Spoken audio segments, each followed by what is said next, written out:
EVM में से चुनाव होने से अरबों टन जो कागज के लिए जो पेड़ कट रहे थे, बांस कट रहे थे, अब वो बच रहे हैं। तो क्या वो उसके लिए तो ये ठीक है ईवीएम? देखिए, अगर उसमें मैं आपको ये बता दूं, जब चुनाव होता है ना, क्योंकि मैंने चुनाव लड़ा है, दोनों चुनाव लड़े, मैं सांसद प्रत्याशी हूँ, विधायक प्रत्याशी भी पूर्व में। तो ये मैं आपको बता दूं कि इलेक्शन कमीशन एक पूरा बंडल देता है, आपके विधानसभा में जितने बूथ हैं उसकी पूरी सूची जारी होती है और बहुत सारी ऐसी पेपर सामग्री दी जाती है। तो या तो आपको डिजिटलाइज करना है तो 100% डिजिटलाइज कर दो। जो पेपर जो पेपर काम आता है उसको आप नहीं हटा सकते। जो रिक्वायर्ड चीजें हैं, जो नेसेसरी है, यानी आप चाहते हैं 100% डिजिटलाइज हो जाए? नहीं, मैं तो बस इतना सा हमारी मांग है कि बैलेट पेपर से चुनाव होने चाहिए। तो बैलेट पेपर में तब ये भी मानिए ना कि प्रकृति अगर विनाश होती है तो हो जाए, क्या कोई दिक्कत नहीं है, हो जाना चाहिए? नहीं, आप जो मुझसे बुलवाना चाह रहे हैं, इसका मैं इतना सही उदाहरण दूंगा, इसका इतना सही मेरे पास उत्तर है कि हम चुनते हैं वोट आज के तारीख में ईवीएम से। अच्छा, हम जो कहना चाहते हैं वो नहीं कर रहे हैं। हम इस वीवीपैट की जो मशीन है इस पे हमारा विश्वास नहीं है। चलिए, अब आते हैं लास्ट क्वेश्चन पे। आप मुझे बहुत पढ़े लिखे इंसान लग रहे हैं, मैं भी इस बात को मानता हूं, लेकिन मैं बहुत सीरियस बात बोलूंगा, आप गुस्सा मत होइएगा। मैं भी मानता हूं कि पढ़े लिखे लोगों का योगदान होना चाहिए और आम जनमानस का हक जो है वोटिंग में नहीं मारा जाना चाहिए। लेकिन जो हमारे देश में वोटिंग पैटर्न बनाया गया है कि जिसकी जितनी संख्या भारी उसकी उतनी हिस्सेदारी, तो ऐसे में आपके जैसे व्यक्ति का क्या महत्व रह जाएगा जब जितने बच्चे पैदा होते रहेंगे वो भी वोट देंगे और आप भी देंगे, तो फिर उसमें क्या महत्व रह जाएगा? पढ़े लिखे लोगों का क्या इंपॉर्टेंस रह जाएगा?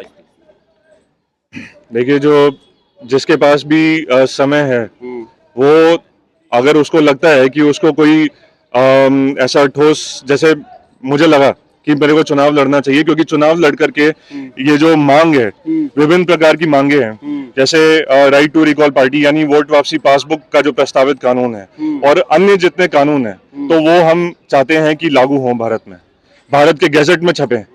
आप मेरे क्वेश्चन का जवाब नहीं दे। मेरा ये कहना है साफ साफ कि जो जनसंख्या बढ़ती जा रही है और ये अजीब गरीब नारे दे रहे हैं, जिसकी जितनी संख्या भारी उसकी उतनी हिस्सेदारी।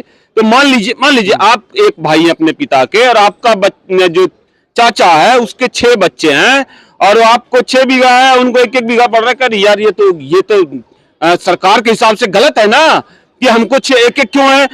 हम नहीं जानते हैं। आपका भी हिस्सा बटेगा, 7 भाग में बटेगा, टोटल 12 बीघे। इसका उत्तर मैं आपको देता हूँ। जनसंख्या नियंत्रण कानून, हमने एक प्रस्तावित कानून पेश किया राइट टू रिकॉल पार्टी में, 2 चाइल्ड लॉ पॉलिसी। तो ये मैं आपको वेबसाइट मिल जाएगी, आपको उसमें जाकर के आप जैसे ही फोर्सफुल्ली सरकार इसकी बात करती है तो कह रहा नहीं, ताकत नहीं, अभी जिसकी जितनी जनसंख्या, कुछ लोग कहते हैं अल्लाह के नाम पर हो रहा है, बच्चे होने चाहिए, तो इसको क्या कहना? तो मैंने आपको बताया ना, राइट टू रिकॉल पार्टी का जो प्रस्तावित कानून है 2 चाइल्ड लॉ पॉलिसी, आप उसको देखिए जाकर। क्या इसको फोर्सफुल्ली लागू करनी चाहिए? उसका मताधिकार खत्म कर देना चाहिए जो 2 से ज्यादा बच्चे पैदा करते हैं? नहीं, ये तो जब आप ड्राफ्ट पढ़ेंगे तब आपको क्लियर होगा।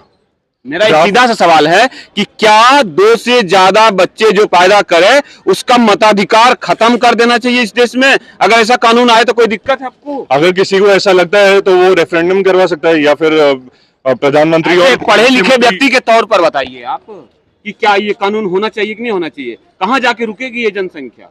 तो मैं आपको यही बता रहा हूँ, जनसंख्या नियंत्रण के लिए हमारी पार्टी ने एक प्रस्तावित कानून प्रस्तुत किया, पेश किया है, जिसका नाम है 2 चाइल्ड लॉ पॉलिसी। ये नाम से ही पता लग रहा है। मैं आपकी बात, मैं सिर्फ ये पूछ रहा हूँ कि क्या फोर्सफुल्ली कानून बना देना चाहिए कि जो 2 से ज्यादा बच्चा पैदा करते हैं उनका मताधिकार खत्म, माँ बाप को भी जेल भेज दिया, क्योंकि रुकेगी तो तभी।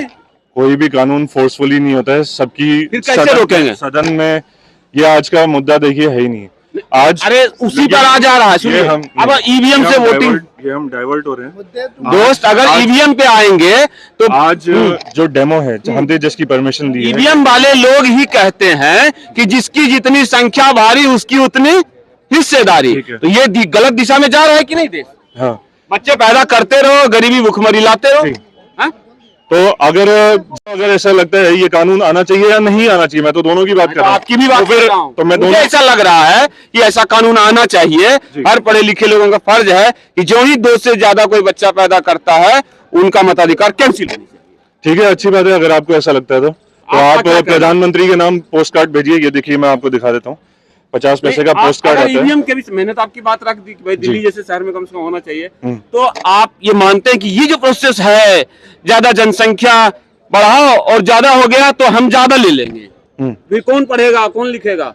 जी आपके जैसे लोग पढ़े इतने स्मार्ट लग रहे हो, जी। क्यों बने हो? आप भी कहोगे तो मजदूरी करते हैं, ढेर सारा बच्चे पैदा करते हैं, दूसरे का छीन लेंगे। जी ईवीएम के सारे नहीं, वोटिंग से बैलेट पेपर से वोटिंग होगी, हमारा सरकार बनेगा, अगले संपत्ति छीन लेंगे। जी इस कानून बनाई जा रही है अभी नीतीश कुमार जी ने भी अच्छा, कहा है ये अच्छा। बात, और पार्टियां मांग कर रही है जी उसी पर आ जाएंगे। हाँ, जी। तो क्या ये बंद होगा कभी? हाँ नहीं, आपके इस प्रश्न का उत्तर मैं दे चुका हूँ आपको। चलिए तो दोस्तों, अब ये इसमें यही है कि जब तक जो ईमानदारी से जो पढ़ लिख नहीं गए बहुजन समाज में, वो ईमानदारी से नहीं होंगे, इस तरह के चक्रव्यूह चलते रहेंगे और हम और आप फंसते रहेंगे। लेकिन मेरे जैसे पत्रकारों का यह कर्तव्य है कि सही बात, जो दिमाग है, जो बुद्धि है, शासन उन्हीं को करना चाहिए, देश उन्हीं को चलाना चाहिए। ये वाहियात और गंदे चीजें कि जिसकी जितनी संख्या भारी उसकी उतनी हिस्सेदारी, इसमें यह होगा अशिक्षित, बेरोजगारी, बर्बादी और खून खराबा बढ़ता जाएगा। आपका क्या कहना है जरूर कमेंट करें, और इसको पसंद आता है तो खूब शेयर भी करें, लाइक भी करें।